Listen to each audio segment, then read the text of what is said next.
So today we're looking at the reduction of 9-fluorinone. And so to prepare for this, we have placed 200 milligrams of sodium methoxide and 400 milligrams of sodium borohydride into this beaker. And we're going to add 10 milliliters of methanol, and we'll stir this for a little while and then let it sit for about 15 minutes. This is just to get things dissolving. So do that.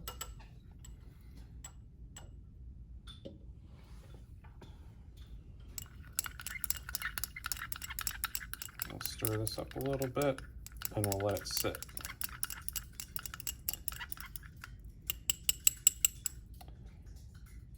And after we've done that, after the 15 minutes is up, we'll come back and continue with our experiment.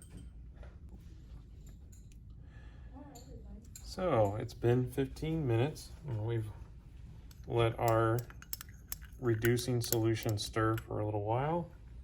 Now we have about 500 milligrams of the 9-fluorinone, and we're going to add our ethanol to that. It's 95% ethanol. Now, we'll stir this around, but not all of this is going to dissolve. It's just not that soluble in ethanol.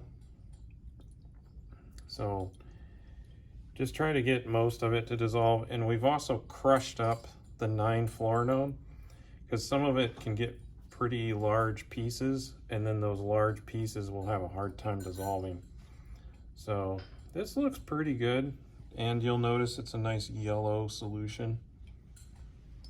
And now we're going to start adding our reducing solution in here, just drop by drop. So we actually want to go relatively slowly on this.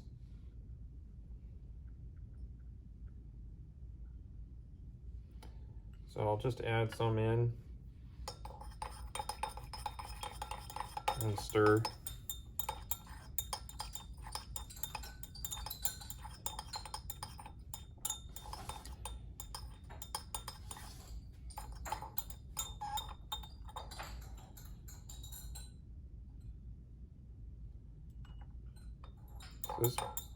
This part is going to take some patience because we have to add in a drop pretty slowly.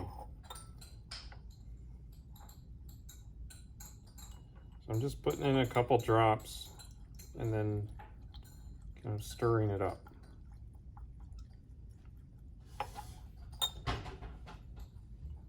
So I think I'll start a time lapse of this now, so that then we can maybe see this happen a little faster on the video.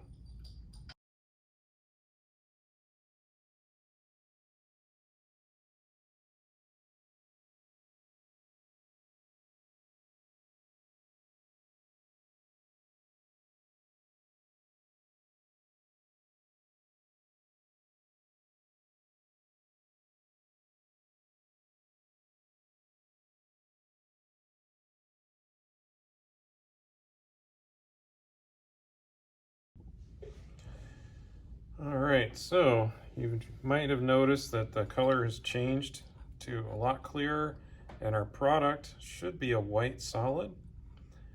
And so you'll notice a color change. It might take quite a while for that to happen. We did let it go in here for probably about 45 minutes total. And now we've prepared 20 milliliters of water. We're going to add that in. And that's going to help precipitate our product. Whoa. There we go. Probably should add that slowly because the water will tend to react with the sodium methoxide and also the sodium borohydride to a lesser extent. But you can see here that we've got a lot of white solid in there. Looks pretty good. right there. Now there's still quite a bit of base in there. Just adding water isn't going to use up all of that base. So what we've actually done is converted the sodium methoxide into methanol, and we have converted a lot of the water into hydroxide. We'll also have the sodium borohydride in there that will react with acid. So we're just going to slowly add in some 3 molar HCl into the solution. And this is just to neutralize those two compounds, those two bases.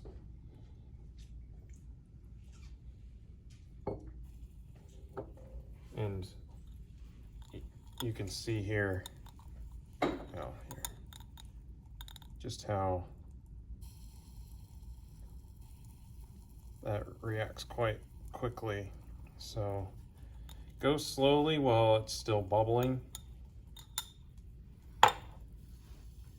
And once you get a little bit in, then I think I'm going to stir this up some.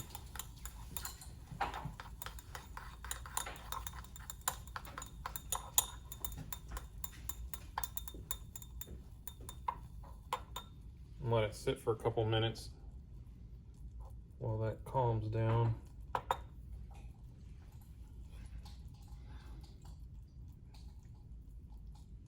A little more.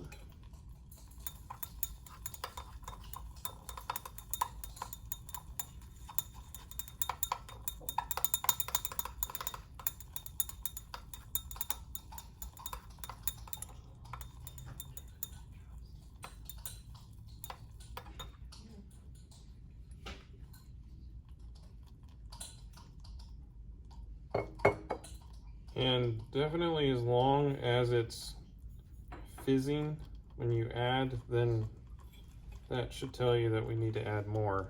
So I'll get the rest of this added when we need it, and then we'll come back.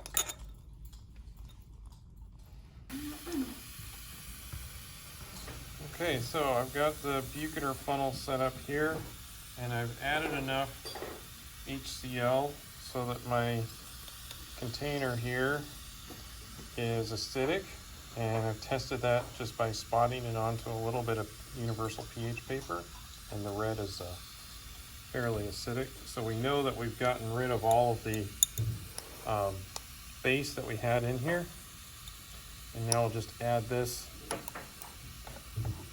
into our funnel so that we can isolate our product.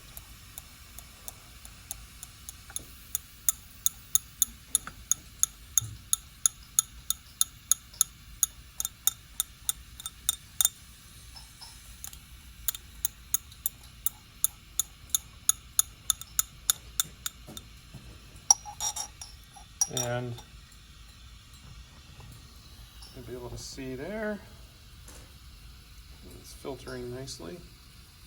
Now, this whole time we've put some water on some ice over here so that we can wash our crystals, our product, with this ice water.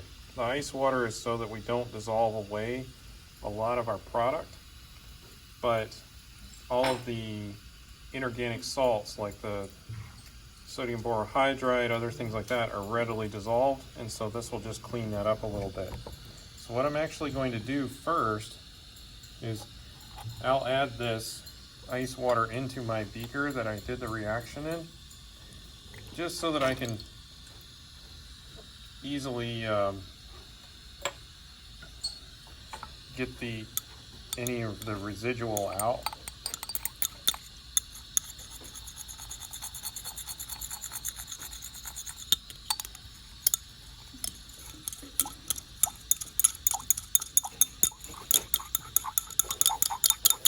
And I'm going to want to leave this on the Buchener funnel for a little while to help dry out the product, because naturally there's quite a bit of water around here, and that would increase the weight of my product.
So again, we'll just leave it on the Buchner funnel for a few minutes and that'll help dry that out.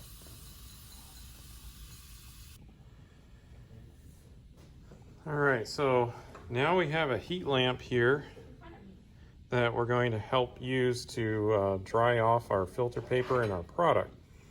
Now, I suggest not putting it in the very hottest spot and just putting it kind of in this peripheral area.